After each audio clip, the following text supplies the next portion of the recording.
All right, what's up, everybody? Welcome to another episode of Not Just Football with Cam Hayward. You know me, you know my guy Hayden, and now we have our special guest, my former teammate, number 92, aka Debo, James Harrison. Appreciate you, brother, for coming on today. Appreciate you for having me, man. Man, what did you think about the game this past week? Listen, man, that was still a football right there. You know, you used to, you used to the defense doing what they do, especially, it was an all-around Stiller effort, every part of the offense, defense, special teams came into play and everybody chipped in to get through with the win. And that's all that matters at the end is the W. I appreciate that. Like, you look at TJ and Alex Highsmith, people like to make the comparisons, and I know we got a long way to go. You and Lamar Woodley, man, how formidable is that bunch to you guys? Oh, to me, dude, it's very close, if not better. I'll just be honest with you, especially if they can continue to, put together the seasons that they've been putting together, especially with TJ, putting together the numbers that, he's been able to put together the last couple of years. As long as he could stay healthy, those guys are blessed to stay healthy and continue to be able to, play together as long as they did. I think it's just a very, very formidable pair. Another Steelers game. We got to talk about your legendary Monday night game. 10 tackles, 3.5 sacks, 3 forced fumbles, 1 interception, 1 fumble recovery. Man, how the hell did you do that on Monday night? Dude, I'm trying to tell you, I've never had a game like that, or a feeling like that. It was literally like no matter what I did, it was going to work. I blitzed on the play and wasn't supposed to blitz. I was supposed to be in curl flat and made a sack. Like, I'm dead serious. It was crazy. How many times did you blitz when you weren't supposed to? Just that once. I've dropped more times, when I was supposed to blitz than I've rushed and I wasn't supposed to. Okay, well then you brought it up. The best time you dropped was in the Super Bowl. We gotta talk about that play because, as I recall, I was told you were supposed to be blitzing on the play, right? Yeah. And you decided to drop, and now it's known as the greatest play in NFL history. Tell me what's going through your mind from the snap on, and what you were thinking. If you go back through that whole first half, we're getting to Kurt and we're getting there, a step too late, just at the, right time as he's releasing it, just a little too late. And we had, I believe it was 17 seconds left in that game. They had no timeout, so they had to go for an end zone shot. And Coach LeBeau, he called a max blitz. So I know on a max blitz, one of us is going to be free, but everybody has to do their job. So what I did is I'm like, Coach LeBeau allowed us leniency in doing some things that we saw on the field or that we thought was on the field because he said, I'm not out there with you. I don't see what you see. All I can see is my view from the sideline. So if you see something and you feel like you're going to make an educated guess, your hypothesis is right, then you go ahead and do it. Obviously, you see it with Troy a lot.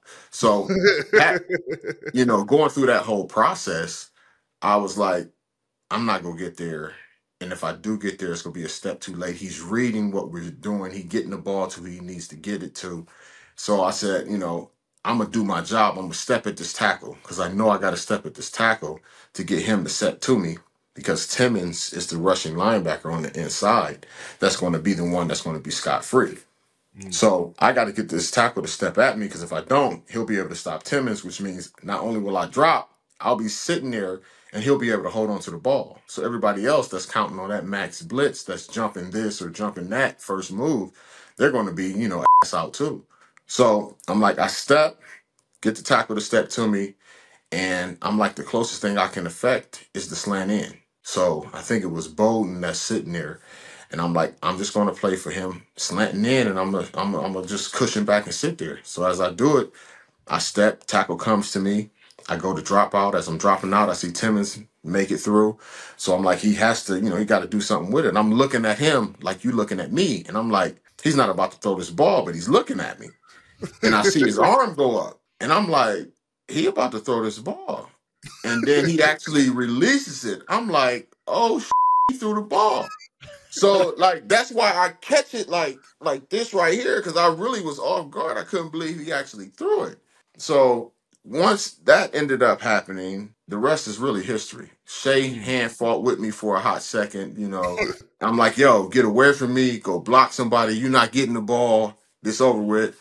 But honestly, when I first caught it, I was like, I'm gone. And then after it felt like I was fighting with Shea for like 15 seconds or something, dude. I look up and it's a sea of red jersey. And I'm like, oh, I ain't gonna make it. At what yard line, James, did the piano just hit your back though? At what yard line were you out? I was done after I jumped over the running back that Woodley blocked. I had to jump over Woodley because he laid out to push the dude. And when he jumped in, I was like, it's been too long. The clock is dead. I gotta make it. So I just started trying to bend back towards the sideline when I saw the other tackle coming. It was like the Carl Lewis of linemen on this damn team. They were like all the way down the field. I'm telling you, man, the last dude that dived at me was a lineman. I think was a guard or a tackle. When you look at the game now, how do you feel it's being officiated and how it's, changed in the roughing the passer and everything? Everything that got softer. I mean, really, when it comes down to it, because you're not, I think, I believe Michael Irvin was talking about it with receivers having to go across the middle, not having to worry about, getting that hit. They can concentrate on that ball. Going across the middle, back in the G, that was considered a man's area. You have receivers that's like, I don't go across the middle. But now, you better off being a receiver nowadays than you are being a DB. Because even if you hit somebody and it's a good, clean hit, if it's not 100%, seen and pure, then it's going to be a flag coming out. And even if it's a clean hit and he lays down and rolls on the ground, it's like, oh, well, he's hurt, so it had to be dirty hit, and here comes a flag. And I, like I said, I understand the safety issues with it and everything else, but when you put all the illness, all the responsibility onto the defensive player, I don't feel that's fair. I'll give you an inside glimpse too. So they had me go to NFL. They're going over like old hits, like they're going back like 4 or 5 years, and I got Cobra with me, and they're like, "Yo, you can't go back that far." And it was like, "Well, we're just trying to, see what he was thinking on this or that or whatever, whatever." So we go through the process, and they're like, "So the dude, they saw me hit a dude, and as I hit the dude, he's crouching down, so we end up hitting helmet to helmet, right?" And they're like, "That's your fault. You should have, you could have went lower."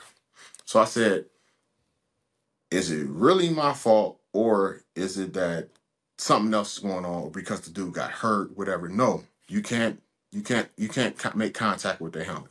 I said, so no matter what, it's on the responsibility of the defender to not make helmet contact. He said yes.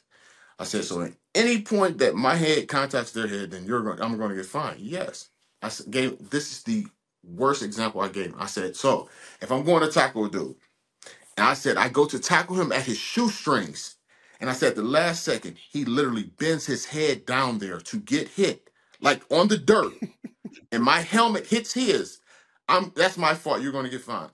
I said, that's my fault. I'm going to get fined. He said, yes. I said, you know what? There ain't nothing else we need to say. I'm done with this. Do what you go do. You talked about Coach LeBeau. Give us a story about the man Coach LeBeau is.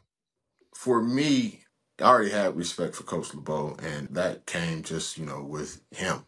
But I got love for him because of a situation where he had my back, and he had my back to the point of coming under criticism for it. So, and I ended up finding that out, through a source. But like I said, my love for him comes from not the things that I do know. It's really the things that you don't know, like the things that you wouldn't believe a coach would be there and have your back for.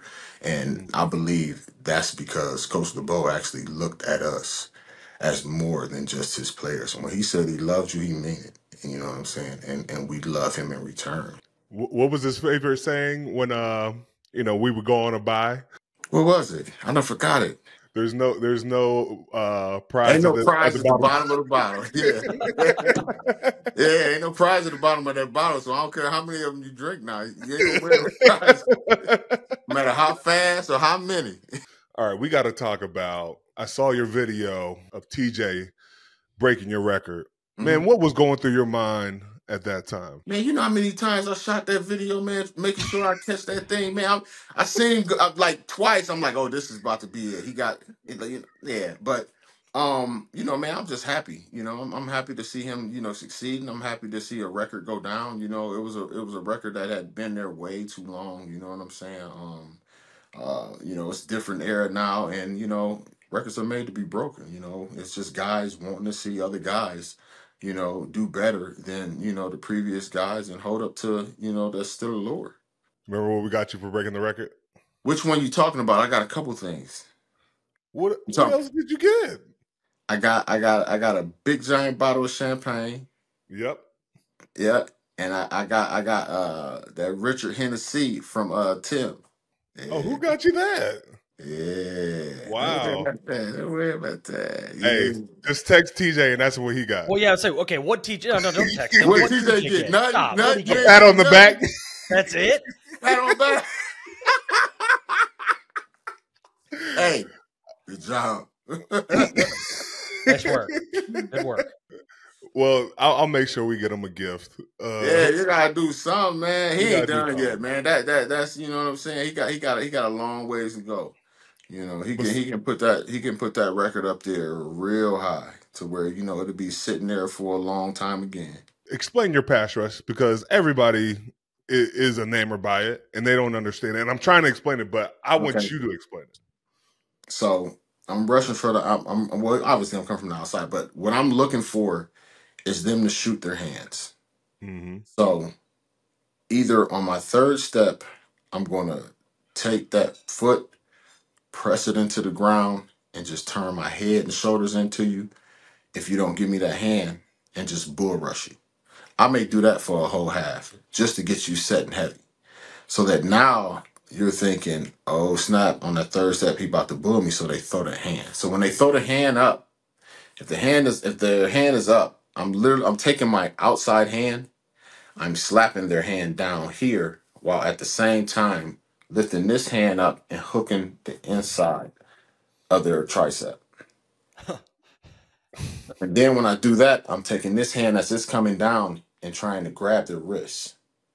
So if I could get their wrist here, I can twist their arm, which will hurt, and it'll make them lift this one up and push you around the corner. I was trying to tell people you were trying to break people's arms out here. Well, Eric Fisher today, James, said he said he broke it. I'm like, what are you talking about? He said he'll explain it. So Eric Fisher, what happened? That is just an easy slap grab come across. I could have grabbed his arm. If I could grab your arm, you're going to let me around the corner because like I get your arm like here. So this is your hand. I grab your arm and I literally catch your wrist here and I twist it. So I'm actually taking this arm, and if I'm standing, I'm taking this arm here and I'm actually twisting it away. Oh my God. So you have to turn to stop me from tearing your arm up. Where the hell did you learn all this stuff? Dude, it was just, I was short. Rob McGraw? No, I was just, you know, listen, honestly, you know who taught me the speed bull? Kevin Green. What? Kevin Green. My whole thing, he said, you have to have a speed to bull rush, speed to bull. He said, your speed and your bull got to look the same. His was a fifth step. I do mine on third step. So what I did is, instead of bullying them every time and trying to, even if I slap Rip, if I missed their hand, it was done. Even if I did catch their hand, they could replace, and their arms were so long because my arms were short. So I had to actually slap down, hit here. So as I slid here, I could grab the wrist, and then I realized I could grab the wrist. And if I twisted it, they let me around that corner faster because they'd be turning to try and get their arm from untwisted. I remember when you would do that. I remember the Eric Fisher one perfectly because I remember him saying, "Man, this dude's trying to break my arm." Oh yeah. Oh yeah. That's just crazy to me. What was your favorite QB to sack? All of them. Anybody that was a quarterback. It didn't matter. Like I had no ill will for quarterbacks, man. It's just that Yes, you I was did. Don't trying. do I that. was trying. Listen, man, I didn't. I was just trying to do my job like they were trying to do theirs. That was No, it. you talk way too wild out there to just have no ill will. I didn't talk to nobody that didn't talk to me first. Hey, Cam, give me a good James Harrison trash talking story. You've got to go. I don't talk. Cam, tell the truth. I don't talk unless somebody talk to me. They talking to somebody else. They might be talking to somebody else. There've been a couple times you would point out and be like, "I'm coming for you. You about to die. It's over for you." I've heard you say that before. I'm lying. You might have said something. I might. I ain't said that. I said it. Yeah, I said it light, but I did. I use different words because I know. I know. Yeah. You can't say the words that I use. I can't use the words. Yeah. Basically, something like that. Something like that. Yeah, I ain't gonna lie. But they'd already said something to me or said something to one of my team. If you say something to me or one of my teammates, you saying something to me. Oh, it's a wrap. Right. So you dead. Right. You talking to one of once you talk to one of them, you're talking to all of them. So, Makes sense. Tickets to the game, merch, meals at iconic restaurants, stays at Caesar's Palace. All this can be yours when you bet with Caesars Sportsbook. Win or lose, every bet earns reward credits, which you can redeem across the empire. Now, if you haven't started yet, register using code OMAHAFULL and then place your first bet, up to $1,250. If you win, great. You keep those winnings. But if you lose, you'll get your stake back as a bonus bet. All right, Debo, we got to talk about, you said to me, we were at a high school game, we were talking, and I said you belong in the Hall of Fame. And you said you didn't belong in the Hall of Fame. Mm-hmm.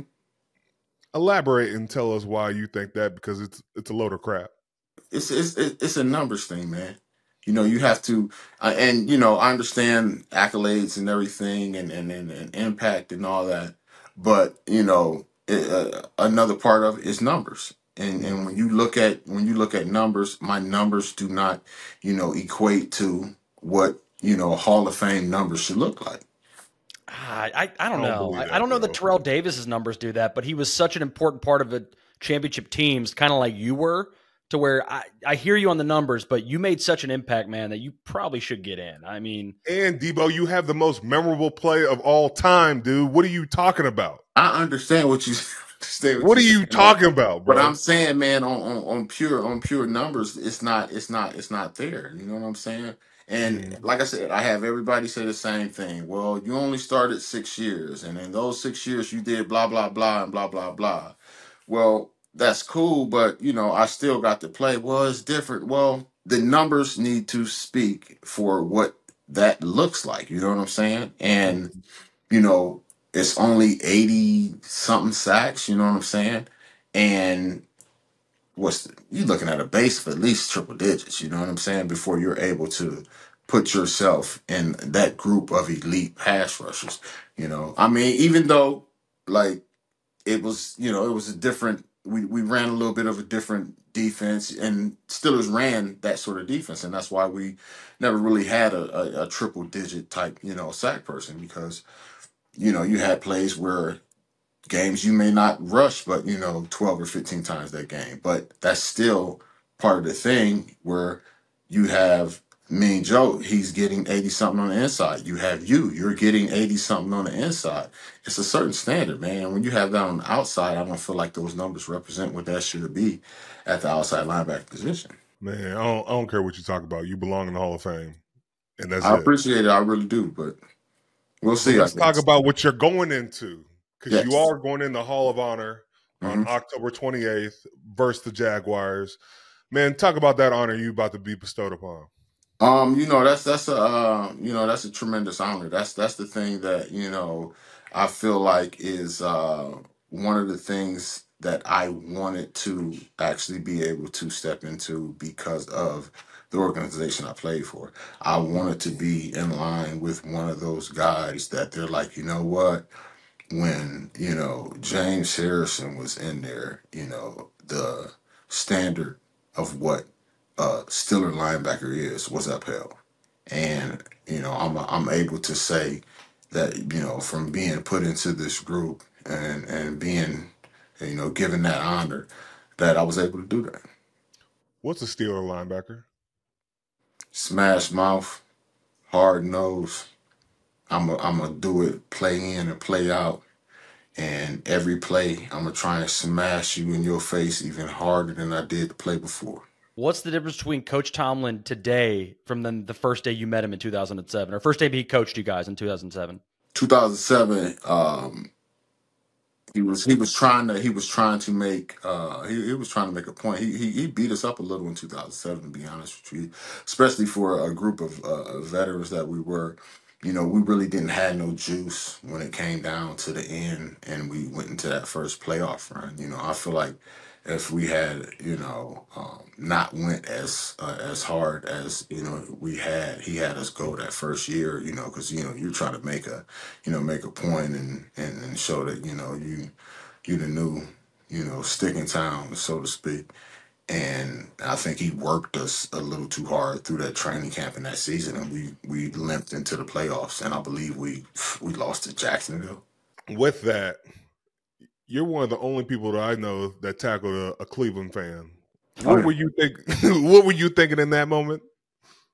Listen, man. You want me to tell you the politically correct answer? No, tell me the real answer. No, politically correct. No. I was like, I get a free one. I get to slam this dude. So listen, so this is what happened, right? So Verron Haynes is out there at running back. The dude run towards Verron, and Verron sort of skirts away, like he running from him. So I was just trying to go get some of our street credit back. That's really what it came down to. And by the time he got to me, I'm like, all right, I'm gonna go ahead and scoop him, slam him. And what I was gonna do was throw him down and put his arm behind him, but I'm like, I don't want to hurt his arm just in case they want to try and press some charges or something. I ain't go. But if I knew he was getting like that's felony trespassing, man, I would have. Oh, I'd have threw his arm all up over his back. He wouldn't have had a chance to touch a face mask. So listen. So after I throw him down and I'm holding him down, right? I got one arm. His other arm is free, and then he looks up and he sees it's me, and he like, oh yeah, I got your ass now. I'm like, you do. So by the time the police got over there, I was halfway laughing. But then he had my face mask, so to get him to let my face mask off, I started pressing my hand into his throat. So he would let my face mask go. Oh my Listen. When I let him go, he was clean. Dude had no dirt on his face, no blood, no nothing.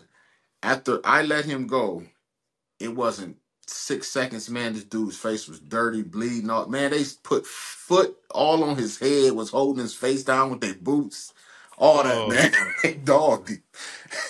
Did they try to find you on that one too? No, I was good on that. That's like they actually the dude, I think he couldn't go to games, so I think like 6 or 7 years, and then for the first year, every weekend during the Cleveland game, he had to spend it in jail. Wow. That's what the judge did, yeah. All right, we're talking about hits, and I got to tell you some of my favorites. The one on Massaquoi. Okay. The one on Josh Cribbs. Yeah, that's a good one. I like. That's my homeboy. That was my college quarterback. Why you treat your college quarterback like that? That's my homeboy. Like, I want to get you. I'm trying to get you. I'm trying to get you better than I am a stranger because I want to be able to talk trash to you. Okay, and the last one was the Vince Young one where you and A. Smith and Kiesel. You know who got fined for that? Who? Me. Neither one of them got fined. Really? The other two didn't get fined? Neither one of them got fined. I got fined. Neither one of them. How you go find me and me alone? I knew y'all was after me then. So I'm guessing that one wasn't your favorite. Y'all ain't even trying to hide it. Like, it's 3 dudes on this dude. Y'all think I picked up the body weight of 3 cats? And no, they helped. Debo, you did it. You know you did it. No, bro, they helped. I was going to lift him up, and then all of a sudden he got real light because they helped lift him up. And then they toppled him over. They high-loaded him. They threw him down onto his head. So which one was your favorite? Cribbs is my favorite because that's my homeboy. But if I would have knew they were going to find me $75,000 for that hit, I wouldn't have gave him 50%. Honestly, I gave him 50% just to get him to let go of the ball. If I knew they were gonna give me 75, that would have probably been the most grotesque hit in the NFL history. I'm telling you, I'd have decapitated him. Are y'all cool now? Like, what's No, the? man, we ain't cool. Cause he went and it was like a game. It was like 2 games later or maybe 3 games later, however long it was, like the next season. He's going past me and he literally elbows me. And I look back and I'm like, it's you. I'm like, dude, what are you doing? And he said something. I'm like, all right, I'm gonna knock your out again. Oh shoot! This last question right here. I want to ask because now you are retired. What's the biggest difference in James Harrison, the actor, and James Harrison, the player? James Harrison, the actor, and James Harrison, the player. I think James Harrison, the actor, can be far better than the player. Elaborate. Why you think that? Man, I got range. They just ain't letting me show it. Hey, man, I'm just trying to tell you. I got range. They just ain't letting me show it. They ain't let me get my foot in the door like I need to. They even throwing up mandates on you, boy. What movie do you want to be in? What genre do you want to get into? I could do it all. You name it, man. I could do it. If you could do action movies, that's nothing. You know what I'm saying? Yeah, I can see you in Expendables. Yeah, action movie, that's nothing. That's just a given. You know what I'm saying? Little rom com for James Harrison. Oh hell drama. no! I James get ain't no damn drama, rom-com. all that. You know what I'm saying? Shed a tear or two. All that. Man, I'm gonna see you in like a movie like The Gridiron Gang. You gonna believe in Valentine's Day, Cam. They call no way. They call me the Buff Denzel. The Buff Denzel. Buff Denzel. Okay, I guess we're gonna call you the Buff Denzel. That's just not the actual the look and all that, but the acting. Okay. Range. Well, you heard it here first. This is the Buff Denzel. Buff Denzel. I got range. You understand? I could drop a tear on just anything, because I'm just drop a tear right now. Drop a tear right now. And I don't want to do it for the people right now. You know what I'm saying? Because then they give gonna the know. People what they want. He's a thespian. He's got to get into his space. I can't give the people what they want. You know what I'm saying? Because they ain't giving me what I want, which is a job. All right. I gotta say thank you so much to James Harrison for coming on today.